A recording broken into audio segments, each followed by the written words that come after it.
Al Arabiya News.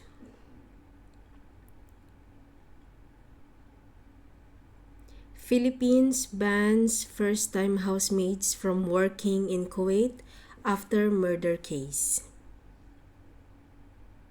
The Philippines has temporarily banned all first-time domestic helpers from working in Kuwait after the horrific murder of a housemaid spurred nationwide anger.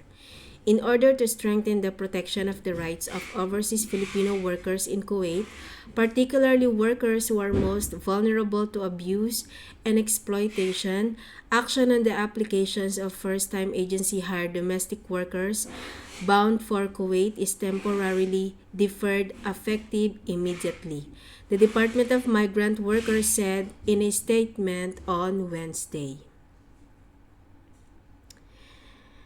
Department of Migrant Workers, Philippines, in order to strengthen the protection of the rights of OFWs in Kuwait, particularly workers who are most vulnerable to abuse and exploitation, action on the application of first-time agency hire domestic workers bound for Kuwait is temporarily deferred effective immediately. Advisory Number 05 Series of 2023. With the seal of Department of Migrant Workers Administrative Services, received by Richie Guevara, date February 8, 2023, around 5 p.m. Deferment of action on contracts of first-time agency hire domestic helpers bound for Kuwait.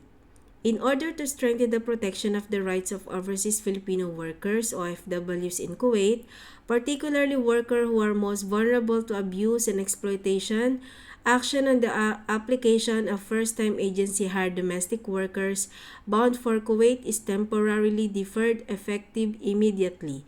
It is the utmost consideration of the department to ensure the safety and well-being of workers with vulnerable occupations, particularly the first-time domestic workers, and that they are properly and promptly protected while deployed at the job site.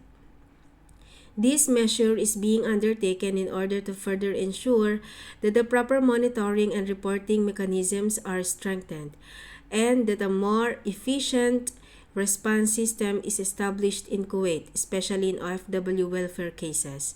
For the information and guidance of all concerned, this February 8, 2023, signed by Maria Antoinette C. Velasco Aliones, Officer in Charge, Office of the Secretary.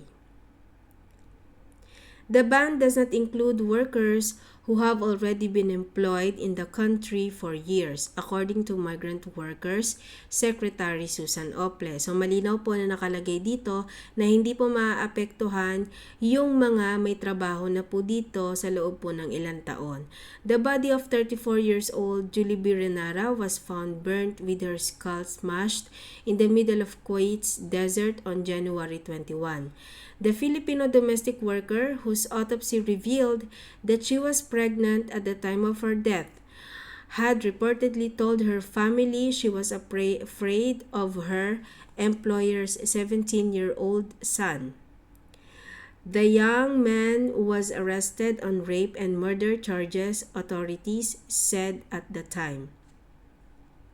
It is the utmost consideration of the Department to ensure the safety and well-being of workers with vulnerable occupations, particularly first-time domestic workers, and that they are properly protected while deployed at the job site, Officer in Charge Maria Velasco Aliones said in the statement. The temporary ban aims to ensure that the proper monitoring and reporting mechanisms are strengthened and a more efficient response system is established in Kuwait, especially in OFW welfare cases, Velasco Aliones added. The Philippines government has also recently suspended the accreditation of the new recruitment agencies in Kuwait. Ranara's death is the latest in the spate of crimes against domestic workers in the Gulf country. Around 268,000 Filipino workers are employed in Kuwait, according to the data by the Department of Migrant Workers. there were more than 24,000 cases of violation and abuse against Filipino workers in 2022 alone. Migrant Worker Secretary Susan Ople had in January said that a team of officials would be traveling to Kuwait to investigate the rise of cases of abuse against Filipino workers, as well as to work with Kuwaiti officials to take preventative measures. Sexual abuse and rape, human trafficking, labor contract violations, and illegal terminations are among the common complaints of Filipino, according to her. Yan po ang latest na balita na inilabas po kahapon lamang patungkol po sa pagbaban temporarily ng mga bagong gustong makapagtrabaho dito po sa bansang Kuwait.